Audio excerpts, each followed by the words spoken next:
Hi, CA 935th. I'm Cadet Second Lieutenant Sombi Kauda, one of your Kitty Hawk tutors for the 25-26 academic year, and I'll be interviewing Ms. Francisco about AP Language and Composition. So, hi, Ms. Francisco. Hi. How long have you been teaching AP Language and Composition? I've been teaching AP Lang, or I call it AP Rhetoric, for I think this is my 18th year. Wow, okay, that's a really long time.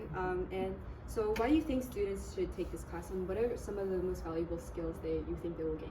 So this class is a freshman and college composition class, so it's not just an English class. You're learning to write for other disciplines, like your soft sciences, psychology, your communication courses, poli-sci. So the skills that you take away from this is knowing what to write, who to write for, and what to write about. All right. And is there a certain grade that you would recommend that students have in sophomore English before they take their class? Or is there no requirement? You know, there's no requirement. It's open door for AP Language to set yourself up for success. It's helpful if you've had an A or B in sophomore English. It's helpful if you're willing to do the work to read and to do the studying and the research and the review work. I would much rather have a student who wants to work and improve than a student who comes in and they don't need to learn anything, or they feel like they don't need to learn anything. So while it's helpful to have a good grade and you've gone through that work in sophomore English, I care much more about your work ethic and you being willing to improve. Okay, so on that note, are there any important skills students should have before they take your class? One thing that is really helpful is to teach yourself or to learn how, or in some way be able to take notes, whether it's notes from a text, notes from a lecture.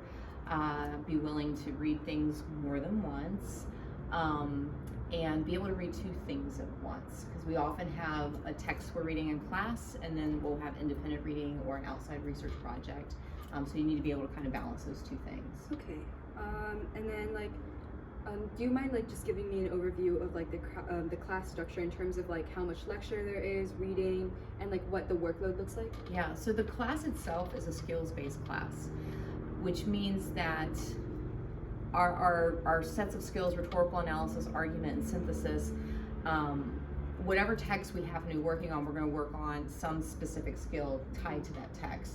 So it's pretty much an equal combo in terms of reading and then the activities and the writing that we're going to do together. In terms of lecture, I try as much as possible to turn the work over to my students, and then it's more me guiding through class. So there's a lot of project work, a lot of partner work, but at the same time there are times when it's lecture. So you kind of have to be willing to work with others, and then that's where that note-taking comes in when there's lectures. It's not overwhelmingly lecture because it's not a content class, but it's a skills class, so it's, in some ways it's hands-on almost. Okay, and then I know that Mrs. Hawkmuth isn't here today, but are there any differences between your guys' classes, since I know both of you guys teach AP Lang? That's a good question. We plan together. For our major texts, we sequence them together and we choose what we're going to do with them, and it's a give and take between us. But then for some of our smaller texts, our mini units, she might choose a piece of nonfiction from the New York Times, I might choose something from a memoir, or vice versa. So we do mix it up a little bit. We'll have the same skill, but they have different activities to do that.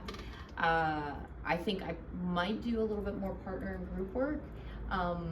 But at the same time, she does more online partner work, while I'll have you do it in class. So our styles are a little different, but in terms of the content, we plan together and we try to stick to whatever we've scoped out for the year.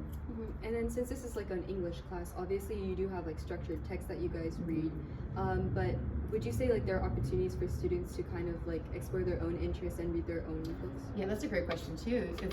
For independent reading, I set it up so that students can choose their own books. For instance, our first one this year is a free read, but if I want us to read a memoir together, I'll tell students, read a memoir of a chemist, read a memoir of a dancer, read a memoir of whatever, by someone in whatever industry you want to pursue. So there is some opportunity to do that. I ask you to bring in articles and make connections between those articles and some of the things that we're writing.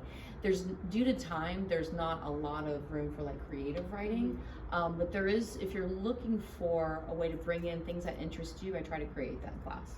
Okay, and would you say this class would help you with like SAT, ACT, or like prep for college essays? 100%. Alright. Yes. Yeah. And then lastly, do you have any other like additional notes that you would like students that are incoming juniors to know? Read everything. Read over the summer. Read, poolside brain candy stuff. Read, philosophy. Read everything. Just read. All right, so that should be it for now. Thank you, Ms. Francisco. Of course.